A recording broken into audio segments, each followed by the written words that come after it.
الحمد لله نحمده ونستعينه ونستغفره ونؤمن به ونتوكل عليه ونعوذ بالله من شرور أنفسنا ومن سيئات أعمالنا من يهده الله فلا مضل له ومن يضلله فلا هادي له ونشهد أن لا إله إلا الله وحده لا شريك له ونشهد أن سيدنا وسندنا ومولانا محمدا عبده ورسوله صلى الله تعالى عليه وعلى آله وأصحابه أجمعين أما بعد فأعوذ بالله من الشيطان الرجيم بسم الله الرحمن الرحيم ولا تقربوا الزنا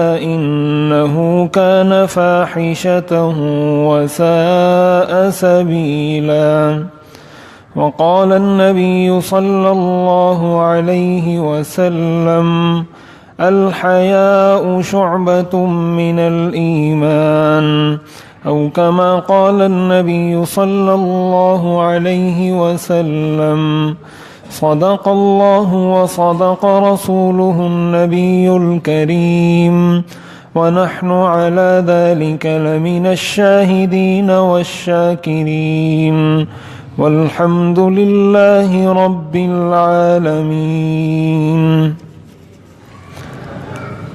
قرآن کریم کے اندر اللہ تعالیٰ نے انسانوں کو جن گناہوں سے منع کیا ہے،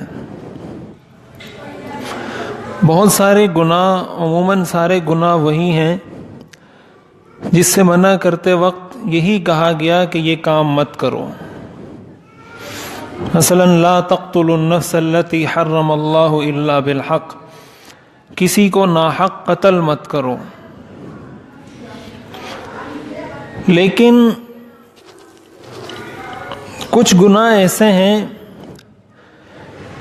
جن کے بارے میں قرآن کریم نے یہ نہیں کہا کہ یہ گناہ مت کرو، بلکہ ان کے بارے میں قرآن کریم کے منع کرنے کا انداز یہ ہے کہ قرآن نے یہ کہا کہ اس گناہ کے قریب مت جاؤ۔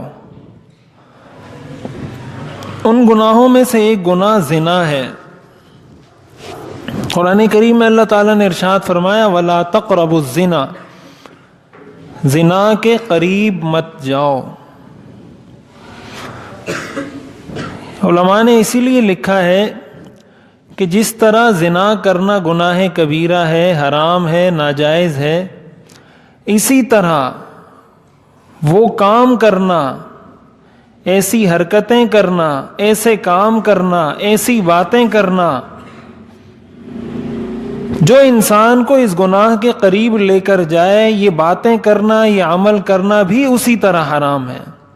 کیوں؟ اس لیے کہ قرآن میں یہ فرمایا گیا کہ اس عمل کے قریب مت جاؤ۔ اس کا مطلب کہ جو چیزیں اس کے قریب لے جانے والی ہیں، جو باتیں، جو کام اس کے قریب لے جانے والے ہیں، وہ بھی اسی طرح حرام ہے جس طرح یہ عمل خود حرام ہے۔ اور ظاہر ہے کہ یہ ایک بہت بڑی کسی معاشرے کے لیے یہ چیز ناسور کی حیثیت رکھتی ہے، کینسر کی حیثیت رکھتی ہے، یہ بیماری، یہ مرض، یہ گناہ، کہ اس کی وجہ سے کسی کی عزت محفوظ نہیں ہوتی، کسی کی جان محفوظ نہیں ہوتی، اور فتنہ فساد کی ایک قسم کی جڑ ہے یہ گناہ۔ اب سوال یہ پیدا ہوتا ہے کہ وہ کون سے کام ہیں جن کی وجہ سے ہم اس گناہ کی جانب بڑھ رہے ہیں، ہم اس گناہ کے قریب ہوتے جا رہے ہیں؟ یعنی ہمارا معاشرہ مجموعی لحاظ سے اس گناہ کے قریب ہوتا جا رہا ہے۔ ان اسباب پر اگر ہم غور کریں گے اور ان اسباب کو ہم حل کر کے ان سے بچنے کی کوشش کریں گے، تب جا کر ہم اس قابل ہو سکتے ہیں کہ ہمارا معاشرہ اس غلط کام کی جانب نہ بڑھے، وگرنہ رفتہ رفتہ، آہستہ آہستہ ہمارا معاشرہ اس جانب بڑھ رہا ہے۔ اور اس چیز سے قرآن نے منع کیا ہے لا تقربو، کہ اس کے قریب بھی مت جاؤ۔ تو یہ حکم جس طرح ایک فرد کی طرف متوجہ ہوتا ہے ایک شخص کی ذات کی طرف متوجہ ہوتا ہے، اسی طرح یہ حکم ایک معاشرے کی طرف بھی متوجہ ہوتا ہے کہ معاشرے کو بھی یہ حکم ہے کہ وہ اس کے قریب نہ جائیں۔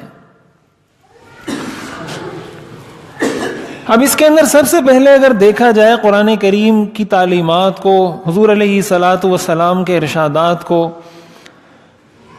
آپ نے فرمایا الحیاء شعبۃ من الایمان، کہ حیا ایمان کا ایک اہم شعبہ ہے۔ الایمان بضع وسبعون شعبۃ فافضلها قول لا الہ الا اللہ وادناها اماطۃ الاذى عن الطریق والحیاء شعبۃ من الایمان۔ آپ نے فرمایا اسلام کے 70 سے زیادہ شعبے ہیں، ان میں سب سے افضل شعبہ وہ لا الہ الا اللہ ہے، اور سب سے کم ترین شعبہ وہ راستے سے تکلیف دہ چیز کو ہٹانا ہے۔ اور خصوصیت کے ساتھ آپ نے اس شعبے کا ذکر کیا، آپ نے فرمایا کہ حیا بھی ایمان کا ایک اہم شعبہ ہے۔ روایات کے اندر آتا ہے کہ ایک انصاری صحابی کے پاس سے حضور علیہ الصلاۃ والسلام کا گزر ہوا تو وہ اپنے دوسرے بھائی کو نصیحت کر رہے تھے، اور نصیحت ان کو یہ کر رہے تھے کہ تمہارے اندر حیا بہت زیادہ ہے، تمہارے اندر شرم بہت زیادہ ہے، اتنی زیادہ حیا نہ کیا کرو، اتنی زیادہ شرم مت کیا کرو۔ حضور علیہ الصلاۃ والسلام جب ان کے قریب سے گزرے تو آپ نے فرمایا دعہ، آپ نے فرمایا ان کو چھوڑ دو، ان الحیاء لا یأتی الا بخیر، کہ حیا ہمیشہ اپنے ساتھ خیر ہی کو لاتی ہے۔ جس گھر میں، جس شخص میں، جس معاشرے میں، جس سوسائٹی میں، جس ملک میں حیا آ جاتی ہے اس معاشرے میں خیر آ جاتی ہے، اور جس معاشرے سے، جس گھر سے، جس سوسائٹی سے، جس محلے سے، جس طبقے سے حیا رخصت ہو جاتی ہے وہاں سے خیر رخصت ہو جاتی ہے، پھر وہاں شر ہی شر ہوتا ہے۔ حضور علیہ الصلاۃ والسلام نے ارشاد فرمایا الایمان والحیاء قرنا جمیعا فاذا رفع احدهما رفع الاخر، کہ ایمان اور حیا یہ دو ساتھی ہیں،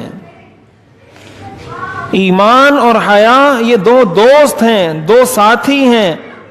اذا رفع احدهما، جب ان میں سے کوئی ایک رخصت ہوتا ہے، رفع الاخر، تو دوسرا اس کے ساتھ رخصت ہو جاتا ہے۔ یعنی اگر کسی کے دل سے ایمان رخصت ہوا اس کے دل سے حیا رخصت ہوئی، جس کے دل سے حیا رخصت ہوئی اس کے دل سے ایمان رخصت ہوا۔ تو اس سے پتہ چلتا ہے کہ اس کی کتنی اہمیت ہے کہ حیا جب انسان سے نکل جائے، اب وہ انسان چاہے اپنی ذات سے اس کی حیا نکلے، اس کے گھر سے نکلے، اس کے معاشرے سے نکل جائے، جس جگہ سے حیا نکلی، اگر معاشرے سے نکلی تو اس معاشرے سے ایمان رخصت ہو جاتا ہے، خیر رخصت ہو جاتی ہے۔ اگر کسی گھر سے حیا نکلی تو اس گھر سے خیر اور ایمان رخصت ہو جاتا ہے۔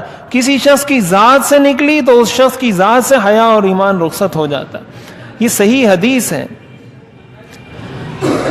تو اس سے ہمیں پتہ چلتا ہے، حضور علیہ الصلاۃ والسلام کے بارے میں آتا ہے کہ آپ بہت زیادہ باحیات ہیں۔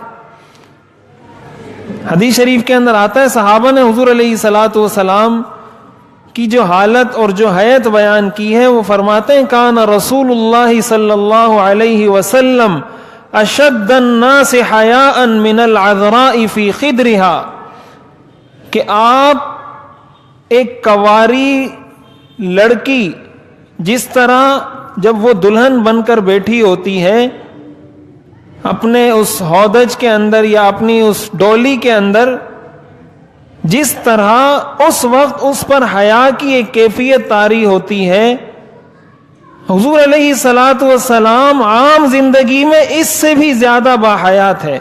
کبھی آپ کسی کو آنکھ بھر کر نہیں دیکھتے تھے حیا کی وجہ سے۔ صحابہ فرماتے ہیں کہ جب آپ کو کوئی چیز ناپسند ہوتی تھی ہمیں آپ کے چہرے کے تاثرات سے پتہ چل جاتا تھا، چہرے کے تاثرات آپ کے تبدیل ہوتے تھے، ہمیں پتہ چل جاتا تھا کہ یہ چیز آپ کو پسند نہیں۔ تو یہ انبیاء کی صفت ہے، یہ اللہ کے نیک بندوں کی صفت ہے۔ حضور علیہ الصلاۃ والسلام نے ارشاد فرمایا ان مما ادرک الناس من کلام النبوۃ الاولی اذا لم تستحی فاصنع ما شئت، کہ نبوت کی جو باتیں ہمیں ملی ہیں ان میں سے ایک اہم بات یہ ہے کہ جب تم میں حیا نہ رہے تو جو چاہو کرو. یعنی جب حیا نہ رہے تو پھر انسان کچھ بھی کرے، اس کو کوئی پرواہ نہیں ہوتی. کیوں؟ اس لیے کہ بہت سارے گناہوں سے روکنے والی چیز انسان کو حیا ہوتی ہے. وہ اگر کسی بڑے کے ساتھ بدتمیزی کرتا ہے تو اس کو یہ پتا ہوتا ہے کہ یہ تو اچھی بات نہیں ہے، لوگ دیکھیں گے تو وہ کیا کہیں گے کہ یہ بڑے کے ساتھ بے ادبی کرتا ہے. چھوٹے پر اگر ظلم کر رہا ہے تو اس کو پتا ہے کہ لوگ کہیں گے تو کتنا برا سمجھیں گے کہ یہ بچوں پہ ظلم کرتا ہے. حیا یہ وہ چیز ہے جو اس کو منع کرتی ہے گناہ سے. اگر نماز نہیں پڑھتا تو اس کی حیا اس کو کہتی ہے کہ اللہ نے تجھے پیدا کیا، تو اللہ کے سامنے سجدہ نہیں کرتا. یہ حیا اس کو مجبور کرتی ہے کہ جا کے نماز پڑھ، جا کے اللہ کی عبادت کر، والدین کی اطاعت کر، بڑوں کا ادب کر، چھوٹوں پر شفقت کر. یہ ساری نیکیاں اور سارے نیک کاموں کی طرف متوجہ کرنے والی چیز اس کے اندر اللہ نے ایک طاقت، ایک قوت، اندرونی روحانی طاقت جو پیدا کی ہے وہ حیا کی ہے. یہ حیا انسان کو ہر نیک کام پر مجبور کرتی ہے. تو جب حیا رخصت ہو جاتی ہے تو پھر انسان جو چاہے کرے. اب اس حدیث کے اندر تو آپ نے واضح فرما دیا کہ جب حیا رخصت ہو جائے تو پھر جو چاہو کرو. اس کا مطلب یہ ہوا کہ ہم اگر اپنے آپ کو مسلمان کہتے ہیں اور ہم واقعتاً چاہتے ہیں کہ ہم اس گناہ کی طرف بڑھنے سے اپنے کو، اپنے بچوں کو، اپنی بچیوں کو، اپنے معاشرے کو بچائیں، تو اس کا واحد حل یہ ہے کہ ہمارے اندر حیا برقرار رہنی چاہیے. اگر ہم سے حیا رخصت ہو جاتی ہے تو پھر ہم اپنے بچوں کو قابو نہیں کر سکتے، پھر ہم اپنی بچیوں کو قابو نہیں کر سکتے، پھر ہم اپنے معاشرے کو قابو نہیں کر سکتے. اس لیے کہ جب بچی سے حیا رخصت ہوتی ہے تو آپ نے فرمایا کہ ایمان رخصت ہو جاتا ہے، ہر قسم کی خیر رخصت ہو جاتی ہے. جب کسی بچی سے، کسی بچے سے، کسی سوسائٹی سے حیا رخصت ہوئی، اب اس کو نہیں روکا جا سکتا. آپ اس کو باندھ بھی دیں، آپ اس کو زنجیروں سے باندھ دیں، ہتھکڑیاں لگا دیں، یہ ہتھکڑیاں اس کو نہیں روک سکتی. یہ اسلام کا وہ خاصہ ہے، یہ اسلام کی وہ خوبی ہے جو انسان کو بغیر ہتھکڑی لگائے، بغیر پاؤں میں بیڑی ڈالے ہر قسم کے گناہ سے روکتا ہے. یہ اسلام کی وہ روحانی طاقت ہے کہ اسلام نے حیا کا درس دیا. اب اگر واقعتاً مسلمان ہے، اس کے اندر حیا آ گئی، اب اس کے پیروں میں بیڑیاں ڈالنے کی ضرورت نہیں، اس کی یہ حیا اس کو ہر قسم کے گناہوں سے روکے گی. تو اس لیے یہ بہت اہم چیز ہے. اور حیرت کی بات یہ ہے کہ اس چیز کو ہم نہیں سمجھتے، ہم اس کو اتنی اہمیت نہیں دیتے. جب کسی سے کہا جاتا ہے کہ بھئی بچیوں کو پردہ کروائیں، بچیوں کو بغیر پردے کے گھر سے باہر مت بھیجیں، پردے کا اہتمام کریں، تو لوگ طرح طرح کی باتیں کرتے ہیں. اس چیز کا ہمیں خیال نہیں، ہمارے دشمن کو پورا پورا خیال ہے. ان کو حضور علیہ الصلوۃ والسلام کی ان احادیث پر 100% اعتماد ہے کہ جب آپ نے یہ فرما دیا کہ حیا رخصت ہو گئی تو سب کچھ رخصت ہوگا، لہٰذا ان سے حیا نکال دو. اب وہ حیا کیسے نکالتے ہیں؟ حیا وہ نکالتے ہیں میڈیا کے ذریعے. میڈیا کے ذریعے ہمارے گھروں سے حیا نکال رہے ہیں. فلمیں، انگریزی فلمیں، انڈین فلمیں، پاکستانی فلمیں، جو بھی ہیں، اس کے اندر جس طرح کی خواتین جس لباس میں، جس حیت میں دکھائی جاتی ہیں، اور ہم نے اپنے بچوں کو جس طرح ایکسس دیا ہوا ہے ان ساری چیزوں کا، ٹی وی گھر میں لا کے دیا ہوا ہے. آج جو پڑھے لکھے لوگ ہیں، سمجھدار لوگ ہیں، تعلیم یافتہ، خصوصاً جو کمپیوٹر اور اس چیز کے ماہر لوگ ہیں، انہوں نے اپنے گھروں سے کمپیوٹر تک نکال دیا ہے. ٹی وی تو دور کی بات ہے، کمپیوٹر تک انہوں نے گھر سے نکال دیا. میں ایسے لوگوں کو خود جانتا ہوں جنہوں نے اس فیلڈ کے اندر پی ایچ ڈیز کی ہوئی ہیں, وہ اپنے گھر میں کمپیوٹر نہیں رکھتے. اور ہم ترقی کا معیار اس کو سمجھتے ہیں کہ میرے گھر میں 50 انچ کی اسکرین ہونی چاہیے, اس کا مطلب کہ میں بہت بڑا تعلیم یافتہ یا بہت بڑا مالدار یا بہت بڑا کوئی ترقی یافتہ آدمی ہوں کہ میرے گھر میں 50 انچ کی اسکرین لگی ہوئی ہے. یہ تو ہمارا زوال ہے کہ جو چیز زوال کی ہے, جو چیز ہمیں نیچے لے جانے والی ہے, اس کو ہم خوشی خوشی سمجھ رہے ہیں کہ یہ ہماری ترقی کا ذریعہ ہے. فیس بک کا جو بانی ہے, جس نے فیس بک بنایا ہے, پوری دنیا اس کو استعمال کرتی ہے. اس کا ایک انٹرویو چھپا تھا کچھ عرصہ پہلے. اس نے اپنے گھر میں اپنے بچوں پر فیس بک استعمال کرنے پر پابندی لگائی ہے, اور اس نے وقت متعین کیا ہے کہ جب تک کوئی بچہ اس عمر کو, مجھے بھی وہ عمر یاد نہیں, میں نے اس کا وہ انٹرویو پڑھا تھا کہ اس عمر تک جب گھر کا کوئی بچہ نہیں پہنچ سکتا, وہ انٹرنیٹ اور کمپیوٹر استعمال نہیں کر سکتا. یہ جس نے فیس بک بنایا اس کی بات کر رہا ہوں. اور ہماری ترقی کا آخری زینہ وہ یہ ہے کہ ہمارا بچہ انٹرنیٹ استعمال کرنا جانتا ہے. یہ اصل زوال ہے.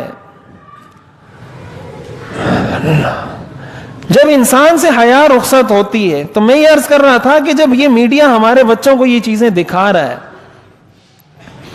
اب یہ تو ان کے ذہن میں بیٹھتی جا رہی ہیں نا یہ چیزیں. یہ آج کی جدید ریسرچ یہ چیز یہ بتاتی ہے کہ ایک چیز اگر آپ صرف پڑھتے ہیں اور پھر آپ اس کو چھوڑ دیتے ہیں, وہ چیز آپ جلدی بھول جاتے ہیں. ایک چیز آپ سنتے ہیں, سن کے چھوڑ دیتے ہیں, وہ چیز آپ جلدی بھول جاتے ہیں. یہ اللہ تعالیٰ نے مختلف حواس بنائے, 5 سینسز, جس کے ذریعے ہم علم حاصل کرتے ہیں. آنکھ کے ذریعے علم حاصل کرتے ہیں, ناک سے حاصل کرتے ہیں, زبان سے حاصل کرتے ہیں, ہاتھ سے حاصل کرتے ہیں.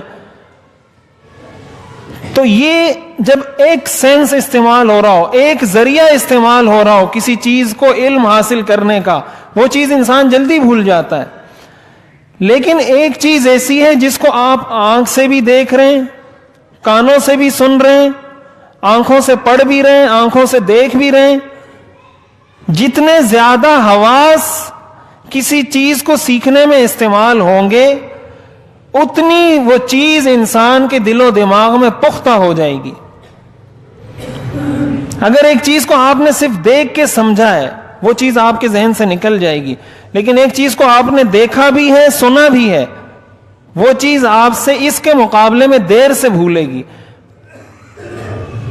تو ہم جب اپنے بچوں کو یہ ساری چیزیں دکھا رہے ہیں, تو کیا ہم نہیں سمجھتے کہ یہ ساری چیزیں ہمارے بچوں کے ذہن میں بیٹھتی جا رہی ہیں؟ تو ایک تو ہم اس چیز پر توجہ دیں, ذرا دیکھیں ہمارے بچے کیا کر رہے ہیں, کس طرف جا رہے ہیں. اور ظاہر ہے یہ سب سے بڑی ذمہ داری تو حکومت کی ہے کہ وہ ایسی چیزوں کو بین کرے, ایسی چیزوں پہ پابندی لگائے جس سے بے حیائی پھیل رہی ہے. ہمارے یہاں جو پروڈکٹس بیچی جاتی ہیں, اگر کسی نے اس دن وہ اخبار میں کوئی اشتہار آیا تھا کہ گیس اور ہیٹر جو ہے نا, گیس والا ہیٹر یہ نقصان دہ ہے, ایسا کوئی اشتہار تھا, اور اس میں عورت کی اتنی بڑی تصویر لگائی ہوئی ہے بلا وجہ. اشتہار 4 الفاظ کا ہے اور اتنی بڑی تصویر اس میں عورت کی لگی ہوئی ہے. کپڑے بیچنے والی جتنی فیکٹریاں ہیں, جتنے ملیں ہیں, جب ان کے اشتہارات آتے ہیں, عورتوں کی تصاویر سے سائن بورڈ سارے بھرے ہوئے ہوتے ہیں. کوئی دودھ بیچ رہا ہے تو اس نے عورت کی تصویر لگائی ہے, کوئی چپل بیچ رہا ہے تو اس نے عورت کی تصویر لگائی ہے, کوئی کپڑے بیچ رہا ہے اس نے عورت کی تصویر لگائی ہے. حکومت گیس اور ہیٹر کے اشتہارات دے رہی ہے, وہ عورتوں کی تصاویر لگا رہی ہیں. یہ ہمارے معاشرے سے حیا رخصت نہیں ہوگی تو کیا ہوگا پھر؟ یعنی یہ تو ہمارے بچوں کے ذہن میں ایک ایسی چیز بیٹھ گئی کہ کسی نامحرم کو دیکھنا, کسی نامحرم کے ہاتھوں کو دیکھنا, یہ تو کوئی گناہ ہے ہی نہیں. یہ تو ان کو معمول کی کارروائی, معمول کی ایکٹیویٹی نظر آتی ہے کہ یہ تو بالکل عام سی چیز ہے. تو پھر اس طرح کے واقعات پیش آتے ہیں. ابھی جو قصور میں واقعہ پیش آیا, 7 سال کی بچی کو جنسی زیادتی کا نشانہ بنا کر 4 آدمیوں نے گولیاں مار کر اس کو جو قتل کیا اس بچی کو. اب انسان سوچتا ہے کہ آخر انسان اتنا درندہ کیسے بن جاتا ہے کہ 7 سال کی بچی کو وہ زیادتی کا نشانہ بنا کر قتل کرتا ہے. یہ درندگی اس کے ذہن میں بٹھائی کس نے آخر؟ 7 سال کی بچی اور یہ عمل. اس کو درندہ ہم لوگوں نے بنایا, ہمارے میڈیا نے بنایا, ہمارے میڈیا مالکان نے بنایا, بے حیائی کے اشتہارات بنانے والے اداروں نے درندہ بنایا ہے ہمیں. تو ایک طرف تو میڈیا نے ہمیں درندگی کی انتہا پہ پہنچا دیا, دوسری طرف انگریز ہمیں کہتا ہے کہ پردہ نہیں کرو, حجاب نہیں کرو, تو ہم کہتے ہیں پردہ کہاں سے آ گیا, حجاب کہاں سے آ گیا, عورتیں بغیر پردے کے گھومیں گی. اور جب اس طرح کے واقعات پیش آتے ہیں تو پھر پریشان ہوتے ہیں کہ پتہ نہیں کیوں ایسا ہو رہا ہے. بھائی جب آپ اپنی بچیوں کی حفاظت نہیں کریں گے, ان کے چہرے کو محفوظ نہیں کریں گے, ان کی حیا کی حفاظت نہیں کریں گے, تو یہ درندے تو میڈیا نے بنا کے پھیلا دیے اس معاشرے میں, تو اس طرح کے واقعات تو پیش آئیں گے. تو جب انسان کی پھر اپنی عزت تار تار ہوتی ہے, جب اپنے گھر میں ایسا واقعہ پیش آتا ہے, پھر سر پکڑ کے بیٹھ جاتا ہے کہ اب کیا کروں. تو کیا یہ بہتر نہیں کہ ہم پہلے سے اسلام سے زیادہ, قرآن اور حدیث سے زیادہ, اللہ اور اس کے رسول سے زیادہ ہمارا کوئی خیر خواہ نہیں ہو سکتا. جب قرآن اور حدیث نے ہمیں پردے کا حکم دیا ہے, حجاب کا حکم دیا ہے, چہرہ چھپانے کا حکم دیا ہے, پردے کا حکم دیا ہے, تو یقیناً اس میں ہماری دنیا کی بھی فلاح ہے اور آخرت کی بھی فلاح ہے. اگر ہم یہ ہیلے بہانے ڈھونڈنا شروع ہو جائیں گے کہ اس سے کیا ہوتا ہے, بعض لوگ کسی کو کہیں تو کہتے ہیں کیا سارا اسلام حجاب میں آ گیا ہے, سارا اسلام پردے میں آ گیا ہے, تو ایک ایک چیز نکالتے جائیں. داڑھی کا کہیں تو کہتے ہیں داڑھی, کیا سارا اسلام داڑھی میں. کسی کو حجاب کا کہیں تو کہتے ہیں سارا اسلام حجاب میں. کسی کو نماز کا کہیں تو وہ کہتا ہے سارا اسلام نماز میں. کسی کو کہتے ہیں سچ کہیں تو وہ کہتا ہے سارا اسلام سچ میں. تو یہ ساری چیزیں نکال دیں تو اسلام پھر کس چیز کا نام ہے؟ انہی چیزوں کے مجموعے کا تو نام ہے اسلام. یہ ساری چیزیں ایک ایک کر کے نکال دیں. کیوں؟ اس لیے کہ میڈیا نے ہمارے ذہن میں یہ بات بٹھائی ہوئی ہے. یہ حضور علیہ الصلوۃ والسلام کے اس فرمان کا مطلب ہے اذا لم تستحی فاصنع ما شئت, کہ جب تیرے میں حیا نہ رہے تو جو چاہے کر. اس لیے کہ روکنے والی چیز وہ حیا ہے. جب حیا رخصت ہو گئی پھر انسان کو کسی گناہ سے, کسی برائی سے, کسی بدکاری سے دنیا کی کوئی طاقت نہیں روک سکتی. تو اس لیے ایک تو ہم پر ذاتی طور پر یہ ذمہ داری عائد ہوتی ہے کہ اپنے بچوں کی نگرانی کریں, اپنی بچیوں کی نگرانی کریں, ان کو وقت دیں, ان کی ایکٹیویٹیز دیکھیں, ان کی حرکات و سکنات دیکھیں, وہ کیا کرتے ہیں, کہاں جاتے ہیں, کن سے رابطہ کرتے ہیں, کیا کچھ ان کو ہم اپنے گھر میں دکھا رہے ہیں. اور اس کے ساتھ ساتھ ان کی دینی تربیت کا, ان کی دینی ذہن سازی کا, اگر بچیاں ہیں تو ان کے لیے پردے کا, حجاب کا, ان ساری چیزوں کا اہتمام کریں. قرآن اور حدیث کے اگر قریب لائیں گے تو ہماری عزتیں محفوظ ہوں گی, وگرنہ ہماری عزتیں محفوظ نہیں ہو سکتی. اس لیے کہ قرآن نے ہمیں عزتوں کو محفوظ کرنے کا یہ راستہ بتایا. اللہ تعالیٰ نے ارشاد فرمایا لا تقربوا الزنا, زنا کے قریب مت جاؤ. جس طرح زنا کرنا حرام ہے, اس طرح ہر وہ عمل, ہر وہ قول, ہر وہ کام کرنا بالکل اسی طرح حرام ہے جو انسان کو اس گناہ کے قریب لے کر جائے. اور یہ ساری چیزیں ہمیں اس گناہ کے قریب لے جانے والی ہیں, لہٰذا ان ساری چیزوں سے بھی بچنا لازم ہے. اللہ تعالی ہمیں دین کی صحیح سمجھ اور اس پر عمل کرنے کی توفیق عطا فرمائے. وآخر دعوانا